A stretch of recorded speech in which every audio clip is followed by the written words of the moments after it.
जय हिंद, नमस्ते दोस्तों। मेरा नाम है राज और आप सभी का स्वागत है हमारी एक और नई हॉरर सीरीज में। दोस्तों, आजकल कई सारे लोग हॉरर स्टोरी बताते हैं, लेकिन आज मैं आपको एक ऐसी स्टोरी के बारे में बताऊंगा जिसके जानकर आपकी रूह कांप जाएगी। तो चलिए दोस्तों, ये स्टार्ट करते हैं एक इंटरेस्टिंग कहानी।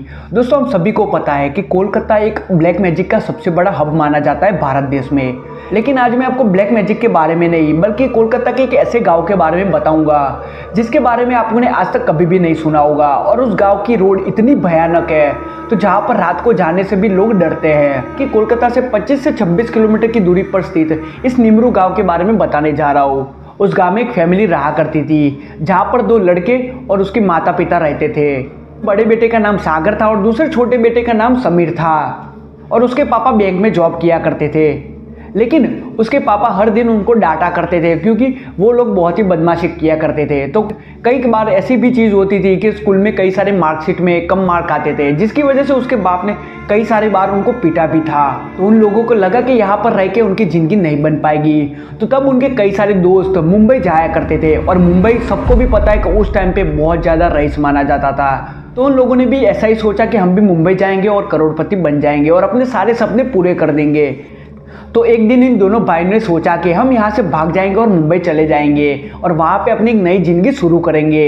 और यही चीज़ उन्होंने अपने 2 दोस्तों को बताई जिनका नाम वासु और जय था। और ये 4 लोग मिलकर डिसाइड करते हैं कि हम लोग कल ने परसों यहाँ से भाग जाएंगे और चले जाएंगे मुंबई।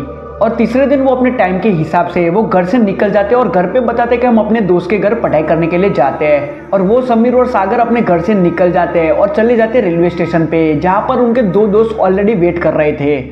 समीर और सागर अपने घर से 50 रुपये लेकर निकले थे, जबकि उनके 2 दोस्त के पास 200 रुपये थे। तो टोटल 250 रुपये लेकर वो निकल पड़ते हैं। और थोड़ी देर वो अपने प्लेटफॉर्म पर वेट करते हैं और थोड़े टाइम के बाद वहाँ पे ट्रेन आ जाती है जो कि मेन सिटी से कनेक्ट कर रही थी। तो वो लोग उस ट्रेन में बैठ जाते हैं, लेकिन उनके पास कोई टिकट नहीं थी। और फॉर्चुनेटली वहाँ पे कोई टीसी नहीं आता और वो पहुँच जाते हैं मेन सिटी में। उन लोगों ने काफ़ी टाइम वो प्लेटफॉर्म पर वेट करते हैं, लेकिन कोई ट्रेन नहीं आती। तो उसमें से सागर खड़ा होता है और जाता है इंक्वायरी ऑफिस के पास। और वहाँ पर पूछने पर उनको पता चलता है कि वहाँ पर ट्रेन कल सुबह आएगी मॉर्निंग में 8 बजे। उस टाइम पे मैं बताना भूल गया कि उस टाइम नवंबर दिसंबर का महीना था, जो कि वहाँ पे बहुत ज़्यादा ठंड होती है। और ये लोग अपने घर से इतने ज़्यादा गर्म कपड़े लेके नहीं निकले थे। टाइम के बाद सागर का छोटा भाई समीर को भूख लगती है और वो जाता है रेलवे स्टेशन के फूड कोर्ट में, जहाँ से वो कुछ नाश्ता लेके वापस आता है।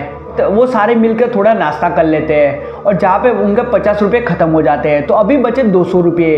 तब सागर को रियलाइज होता है कि हम 200 रुपये के साथ मुंबई नहीं जा सकते, क्योंकि वहाँ पे जाने के बाद भी रहने खाने का बहुत कुछ खर्चा हो जाएगा।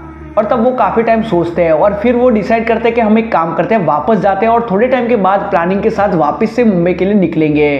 तो यही सोच के साथ वो वापस से दूसरे प्लेटफॉर्म पर चले जाते हैं जहाँ पर उनके गाँव के लिए ट्रेन जाती थी। थोड़े टाइम के बाद वहाँ पर एक लोकल ट्रेन आती है जो कि उनके गांव तक तो नहीं, लेकिन थोड़े उससे पहले छोड़ देती थी। तो वो लोग उस ट्रेन में बैठ जाते हैं और वो पहुँच जाते हैं अपने गांव से थोड़ी दूर पे।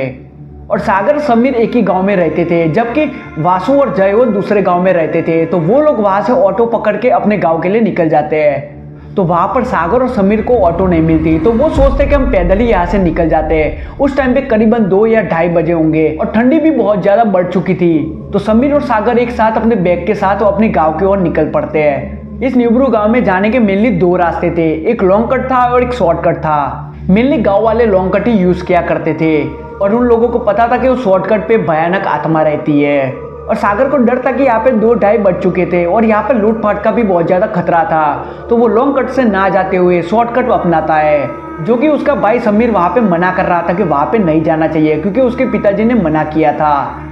इन लोगों को भी पता था कि वहाँ पर रास्ता कोई यूज़ नहीं करता था, लेकिन उसका रीज़न उनको नहीं पता था कि इस वजह से लोग इस रास्ते का यूज़ नहीं करते थे। फिर भी वो सोचते हैं कि वहाँ पे वो शॉर्टकट से जाएंगे, क्योंकि वहाँ पे जाने से जल्दी अपने घर पे पहुँच जाते। तो बिना कुछ सोचे समझे वो निकल पड़ते वही शॉर्टकट पे। थोड़ी देर आगे जाते तो वहाँ पे एक स्ट्रीट लाइट थी, जिसके पीछे समीर को लगता है कि इसके पीछे कोई खड़ा है। और सागर को भी वो बताता है और सागर भी वो वहाँ पे देखता है तो उसको भी लगता है कि यहाँ पर कोई खड़ा है। तो समीर बहुत ज़्यादा डर जाता है। तो सागर उसको साहस देते हुए बोलता है कि रुको, वहाँ पे मैं जाके देखता हूँ। तो सागर धीरे धीरे से अपने पग आगे बढ़ाता है और जाता है वहाँ पे स्ट्रीट लाइट के पास। तो वहाँ पे जाके देखता है तो उसको कोई दिखता तो नहीं है, लेकिन वो जैसे ही अपने पास खड़ा था तो उसको पीछे से टैप आता है। तो वो पीछे घूमता है, जैसे ही पीछे घूमता है तो वहाँ पे वो देखता है कि एक बंदा खड़ा था जिसका कोई सर नहीं था।